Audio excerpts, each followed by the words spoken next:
Hello everyone, welcome to part 2 of my Make It Stick book review. Last episode, we discussed the myth of errorless learning, and the big theme, audience, if you watch the first episode, is that learning should be, effective learning is difficult, it's hard, right? A lot of the more cognitive load, the harder you're trying, probably the better you're learning, right? And the myth that, learning should be effortless and easy, you should take the least path of resistance, is a bad one. That actually discourages failure and discourages the striving and uncomfortableness that the most successful people and strategies typically involve a good bit of failure. Right, Thomas Edison, I haven't failed, I've merely found 10,000 ways in which don't work. Now, as promised last episode, we discussed the how we're going to talk about growth mindset, popularized by Carol Dweck, and the theme of this episode will be the myth of learning styles. Right, I'm calling it the myth of learning styles because I think once you hear something, I thought this was a way. The myth of learning styles. What? Hopefully it's going to catch your attention and make you, stick in a more emotional way. Right. So, the myth of learning styles. So, we all know learning styles. We all had our 4th grade teacher say, I care about all my students and I make sure to, provide examples for each learning style. If you're a kinesthetic learner or you're a visual learner or you're an auditorial learner, I try to provide clips for everybody that can help everybody learn best. Research shows that that's just not relevant. People don't necessarily learn all that much better based on what learning style they prefer, because as we've discussed, easy learning isn't necessarily good learning. So just because you prefer a style doesn't necessarily mean that you're going to be better having that information expressed in that style, right? We've actually talked about how interferences in learning can be a pretty beneficial thing with our study of the group that heard one side of the phone call, or the study of the group that had their text blurred instead of, nice, easy to read text, right? From this, so learning styles, it doesn't move the needle. That said, what does move the needle? And we're going to talk about 3 things that do move the needle and really do matter when it comes to learning. And we'll start with the first one because I just think this is important that we all understand. The better you can comprehend language, the better you can learn. And this is kind of like a no-brainer if you think about it, right? Like, because everything is expressed through some kind of language, right? Words, either auditory or you're reading, words is what society's built upon. So the best learners are typically the best comprehenders of language. And I think with that information, I think it's very important that we're teaching reading, or we're teaching comprehension of language in every subject we do, whether it's math or it's basketball or it's language arts. It doesn't matter.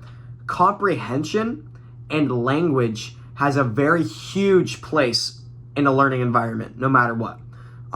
Second, I want to talk about higher versus lower order thinking.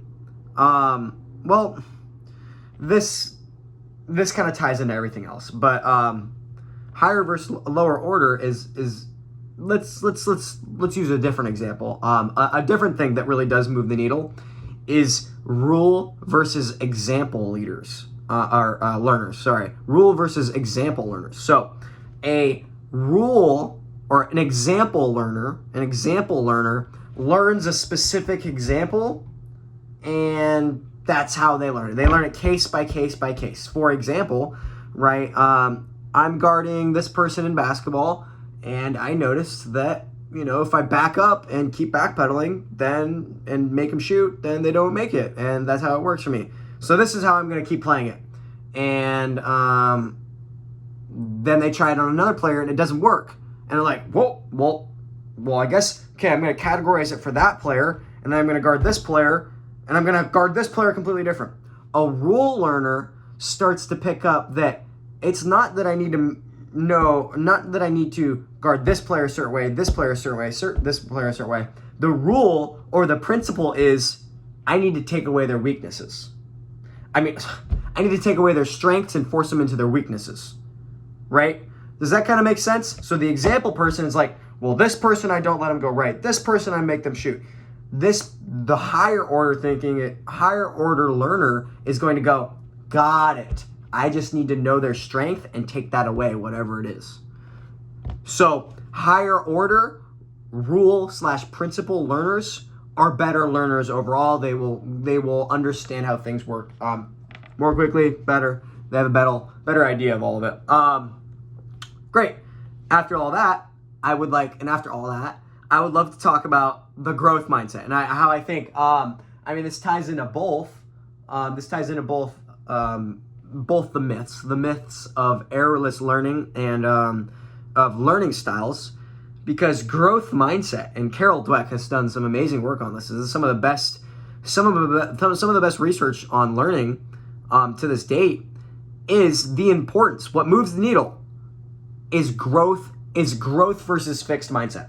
Learners who have a growth mindset and have principles, who are raised up in the principles oriented around growth, blow fixed mindset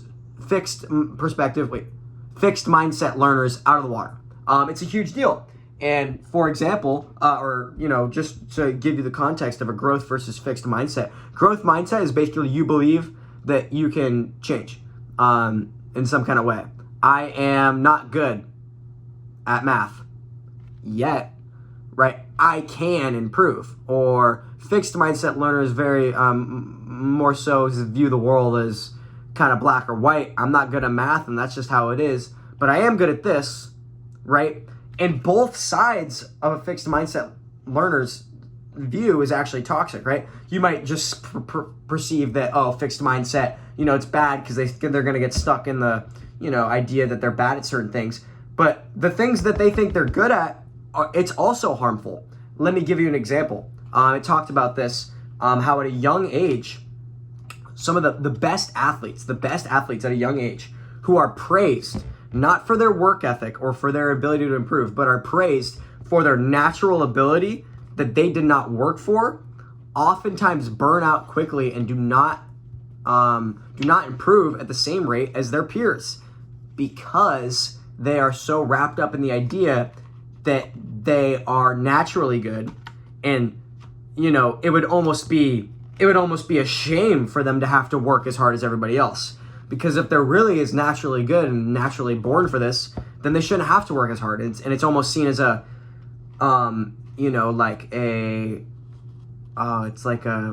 it's like a scratch on their resume if they have to try a little too hard or learn a new skill or even fail, because they're supposed to be good in the first place, right? So growth mindset learners are, I'm good, great, how can I get better? I'm bad, great, I can't wait to get better. Growth mindset, and very cool study on it. I'm not gonna actually go on about this, but long story short, if you have two groups of children and you tell one group, they do a puzzle or something, wow, I'm so proud of your effort.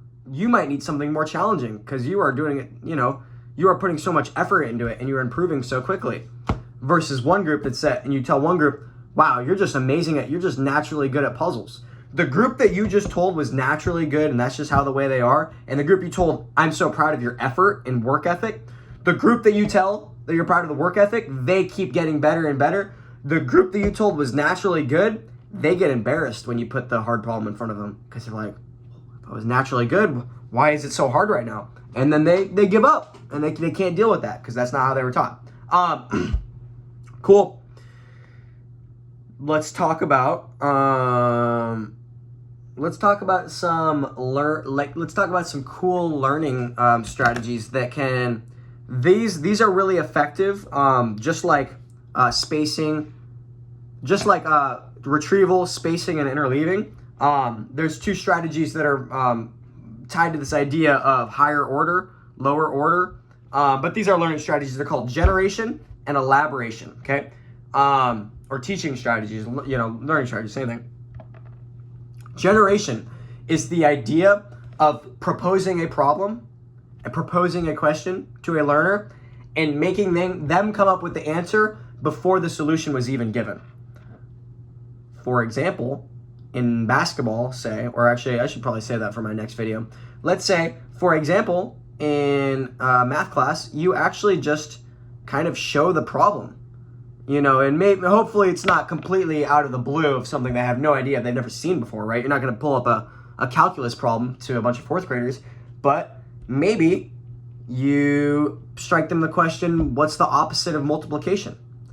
Just like how subtraction is the opposite of multiplication, what's the opposite of whatever, dude? What's the, you know, you ask them, and then they get thinking. They don't know the answer yet, but that thinking, that forcing them to try and find a solution will make the actual answer and the eventual learning process after the fact a lot stronger because you made them think and you made them tussle with the problem. Another one is elaboration. Elaboration is a learning strategy in which you have a learner add new layers of meaning to what they just learned. Maybe say putting it in their own words, or say forcing them to teach it or present it to somebody else on the spot. So they have to use their own words, add new meaning. For example, asking the students, the fourth grade students, what's an example of multiplication in real life? Oh shit. Right now they're thinking about it and they're actually, you know, maybe they might not come up with the right answer, but the fact that they're thinking and having to add a new layer of meaning that's away from just this, you know, on paper thing and actual in the real, like, to this actual more like real world thing. Not only is that how you should teach math, because we should teach it as real world principles, but them thinking about that on a more higher order level is actually going to help it when it comes to the pen and paper stuff too. Elaboration. Cool. And ultimately, when we look at all this and we see what really moves the needle when it comes to learners, and we look at generation, we look at elaboration, and as teachers, we should see our end goal with all of this. With if you're doing it right, you will shrink the achievement gap. As a teacher, your goal should be to shrink the gap between the most knowledgeable and the least knowledgeable to make it as small as possible, right? I mean, that's what teaching is all about. And then not in a way that we should be holding back the best learners, but I really do think that a rising tide raises all boats, and you know, I think everybody can benefit. I think in a proper teaching environment, I think the lowest, nope, not right now. No, not right now. No, not right now, please. Thank you. The lowest level learners have the most gain, obviously, right? So if you're doing it right, you're going to shrink the achievement gap. I think that's all I wanted to talk about in this episode. Next episode will be, what was it going to be? Oh, it will be about flying in azimuth.